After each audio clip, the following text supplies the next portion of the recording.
Welcome to your 20-minute podcast with David Brower, where we do our best to give you useful information in 20 minutes or less. Now, here's your host, five-time Voice Arts Awards nominee, David Brower. Thanks, Alan. This is David Brower with our special guest from Marple Township, Pennsylvania, is T.E. Corner, Tom Corner, and he's got quite a journey, quite a story he's been on, and it's really an honor to talk to you today. You've got several books out. One of the quotes that I really like from you is, "Strength lies not in brute force, intimidation, anger, or retaliation. True strength lies in peace with oneself and accepting your enemy, which all too often is oneself." That sounds like something you lived through. Yes, David, thanks for having me on.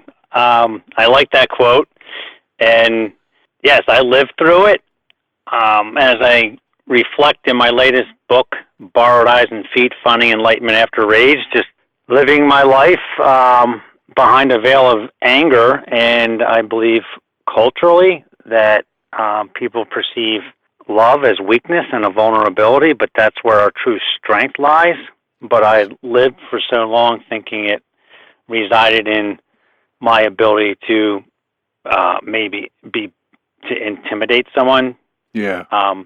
To be able to be stronger than them, whether it was in career and just general life or sports. But I got to a point where, as I express in my book, I couldn't live a life of anger any longer, and I had two choices of ending it. I could end it, or I could decide to go another way towards love. And that's a scary statement to make, and actually it's not that scary to do because I've done it gradually over years, but it's been amazing and fascinating, and it's given me the opportunity to be here with you today. Well, and looking at you've got a video on there, Borrowed Eyes and Feet. It lasts a couple of minutes. It gave me goosebumps and chills all at the same time because without a word being said, it shared a lot about your story and how you felt inside and how you feel inside now, and that's a pretty powerful 2 minutes, my friend. That's really, really powerful. No, thank you. Yeah, it is. I still watch it, and I'll come to tears watching it. I understand.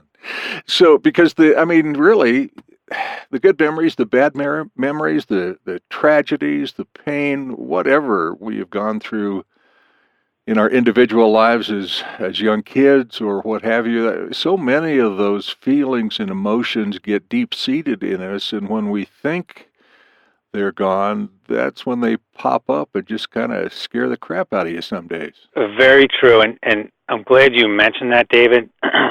For years growing up, I always thought that was the case. I had no proof of it, but I always thought along the lines of what you just said at an early age where that seeds planted or sort of a way programmed based on our environment. And that's what I reflect in my book.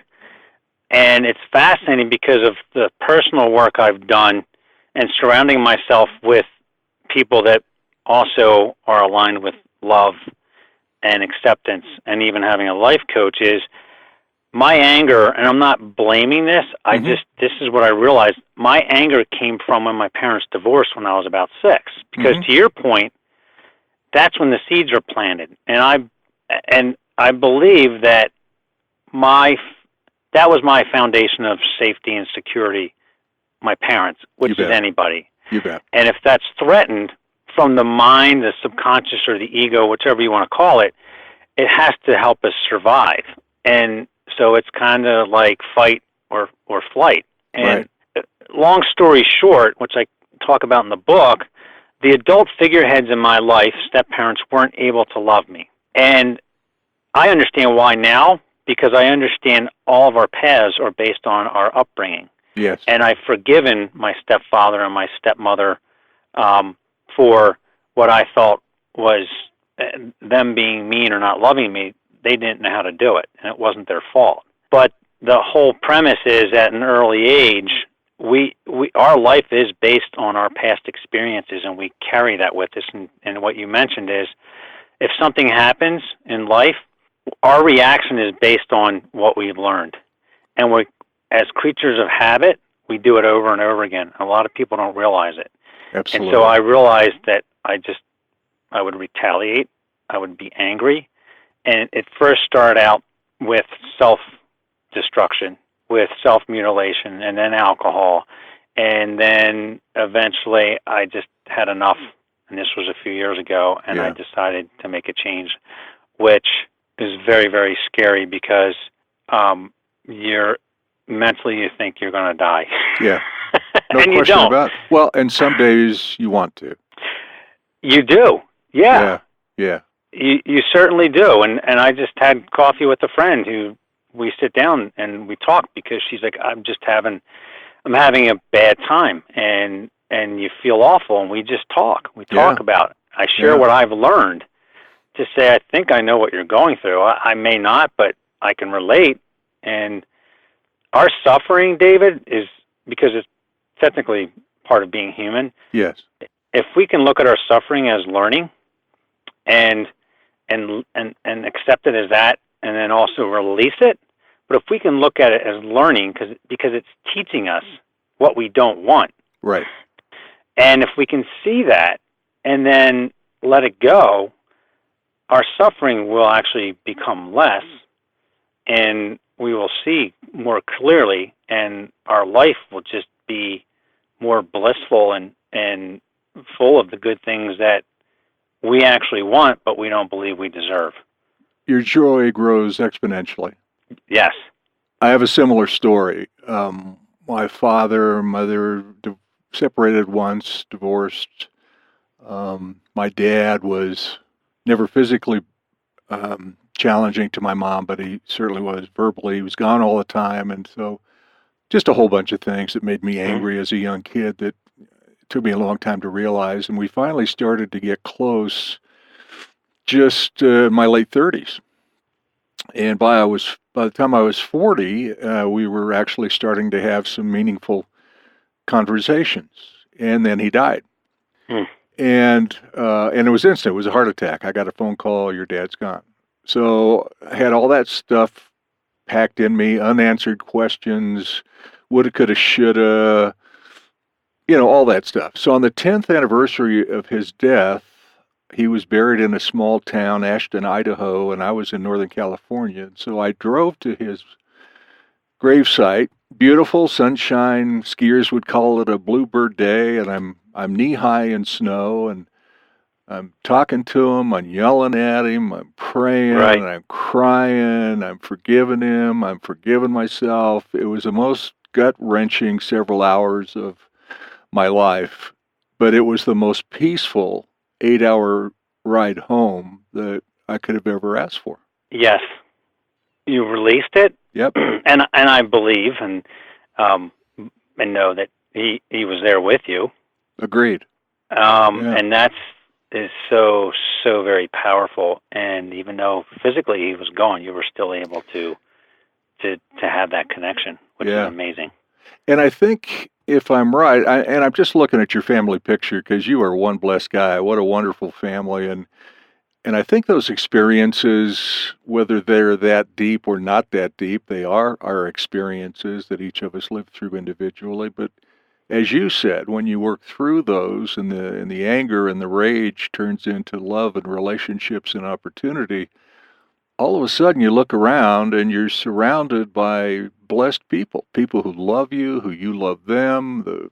The world has changed for you, and I know it has changed for me. So it's, man, for people who get close to going the other way, if there's a way just to reach out and touch them and give them 5 seconds of hope, and your book's going to do that, man. Your book's going to do that.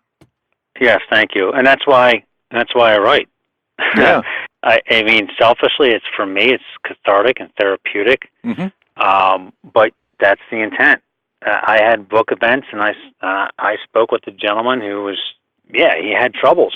Yeah. And and to be able to have that conversation, and for them to read my book, to at least leave some sort of positive impact that could benefit them, that's the intent. And that's when I that's how I started writing. I started writing children's books because I first did that because I wanted my children to find this true heaven on earth and happiness and fulfillment and self-acceptance earlier in life than I did, because it took me a long time. And so I started with the children's books, and it's been fascinating because it's also another psychological journey through doubt that I never thought I could do it, but I did. And then I published the memoir honoring my wife's triumph over stage 4 non-Hodgkin lymphoma. Wow. And Mommy, Why Do You Have Two Birthdays? And I wrote mine, and that's the idea. If I can help somebody, and my books, David, the process of writing it, I get that there's still anger. I mean, it's just normal, but I understand it. But I get that out on the pages, and then I end up deleting it because I want to write from a place that people are afraid of, and again, it's love, and and that's looked at as vulnerable. But I've been on both sides, and I'm showing people that is our true strength. And if we can, again, look at our struggles and challenges as what it is, which is actually a teaching in disguise, right? Eventually, they won't be that anymore. Well, you're right. And I mean, I love your book titles: Positive Thoughts, Positive Life, List for Santa, List for Life. Life is fine when you are aligned. And then the book about your wife, and congratulations to her. Mommy, Why Do You Have Two Birthdays? And then yours, of course, Borrowed Eyes and Feet. I can only imagine the 2 birthdays are her actual birthday and her survival day. Yeah. Right? It's when they reintroduce her own stem cells back into her body. That's her new birthday, which actually is coming up in June, which is cool. Mine was June 11th. Oh, really? My second birthday. June 8th. Yeah. How about that? My first, my real actual birthday is July 14th, and then when I survived prostate cancer, I had prostate cancer removed 9 days later. 9 days post-op, I had a stroke, and just before that, I had back surgery. So I call it my 101 days from hell because I went through all that stuff, but I came out the other end with much stronger faith, much more love and acceptance, and all that stuff, like you say, man. If you embrace it as best as you can on any given day, it's an opportunity. It's a learning experience that you share with your kids, your families, a stranger across the coffee shop. You know. Yes. Yeah. But you're right. I mean, and God bless you. That's wonderful that you're able to share that and talk about it, and you're here to share it, which is just great. But I always say, and I've learned this from my many teachers, Dr. Wayne Dyer, Louise Hay, Abraham Hicks, etc. But the more I do this, David, it's interesting because I believe a lot of these diseases come from also our mindset or stress or anxiety. But no question. I realize that, I ask people, I say, do you think that all of the things that you have in your life create your thoughts, or do you really think that your thoughts create things? Most people, if they sit down and think about it, are perplexed. Very. And it's a great question to ponder because most people believe things create their thoughts. Yes. So, but seeing it and understanding it and actually having it happen in your life, that's just a whole nother level of awareness, which is amazing. And a lot of these people that I follow do that. Yeah. And I'm trying to do that. And I've followed them for 20 years. And it took a long time for it to sink in. Some people, it could take them 20 days. Right. But nonetheless, to get there, and you're there. Yeah, and it's the willingness to commit without really realizing that you're committing, I think, if that makes sense. I think once you start getting a little momentum going in a positive direction, all of a sudden you feel a little more love for yourself. You start to like yourself a little more, and that feels kind of good. So let's keep going in that direction. And then all of a sudden you are who you surround yourself with, I believe. And so all of a sudden more interesting, positive, love-caring people enter your life, and you become more like them, and they become more like you. And it's just the journey blows me away. It really blows me away. You know, it does. One thing that I mentioned in my book, and I've talked about it before, it's on my website, but to help people understand, because this is something that just didn't magically happen overnight. I mean, it took a lifetime for me to figure this out, and I'll never stop learning. But for people, I would say, well, have you ever been to to understand the momentum that you're talking about and the thoughts? I'll say, have you ever been in a mosh pit at a rock concert? Which I haven't. Some people haven't. Right. But they're like, I've heard about it. Seems kind of scary. And a mosh pit is right in front of the stage, and usually it's a rock concert, and people are just bouncing off of one another. Bodies are flying everywhere. And it looks scary, and I've been in them, and they can be violent, but also they can be pretty amazing. But if you think about that, and this was me, and I said, okay, if my mind is like a mosh pit, and my mind processes, the human mind processes over 50,000 thoughts in one day. One day. And if they're negative and they're self-sabotaging, and I capture this in the book, kids they beat up themselves at a very young age. They don't realize it. But the negative thoughts, if I fail something or get something wrong, or I'm not number one, I'm stupid, I'm a failure, but it happens, and we take it into adulthood. And if there's 50,000 thoughts a day, and the majority of them are negative, what do you think your day is going to be like, or your week, or your life? Yeah. And so through what I call the deliberate practice of over years of affirmations and learning to meditate and to change the mosh pit of my mind, those thoughts still come up, David, but now it's fun, because when they come up, I'll actually recite an affirmation, or I'll ask, is this thought really true? Yeah. And it usually isn't. Yeah. And so now those positive thoughts in the mosh pit of my mind are overwhelming the negative ones. And now I joke and I say, has anybody ever been to a peaceful mosh pit? And they'll laugh and no, right? But but the fun thing is, in a mosh pit, I was at a rock concert this summer, and I looked back at the mosh pit, and I was like, years ago I would have been afraid, and I knew I would have gotten into a fight. Yeah. And this time I looked at it and I said, I'm okay. Like, these people are here having fun, and my perspective was different. And so that mosh pit didn't look as scary as I used to think it was, because I've changed my perspective. Absolutely. So that's where people don't understand. If you got to practice it over and over again, but eventually it works. Because at first I said, this is BS, this doesn't work. But proof, I know it works. Yeah. It's amazing. I agree with you. We're just about out of time, and I want to let people know how they can find you, how they can find your books. The website is tomcorner.net. You can meet Tom. There's cool stuff on there, television, radio, his published works, lots of quotes, lots of great quotes. And his books, several of them, half a dozen of them, it looks like, are all on Amazon. His newest one, Borrowed Eyes and Feet, Mommy, Why Do You Have Two Birthdays? And the kids' books are all there. There's blog posts that are fascinating. And you, my friend, are one blessed dude. It's really been an honor and a privilege to talk to you today. As well, David. Thank you so much. You bet. Have a great day, and hopefully you'll just have one birthday. That's right. Thank you.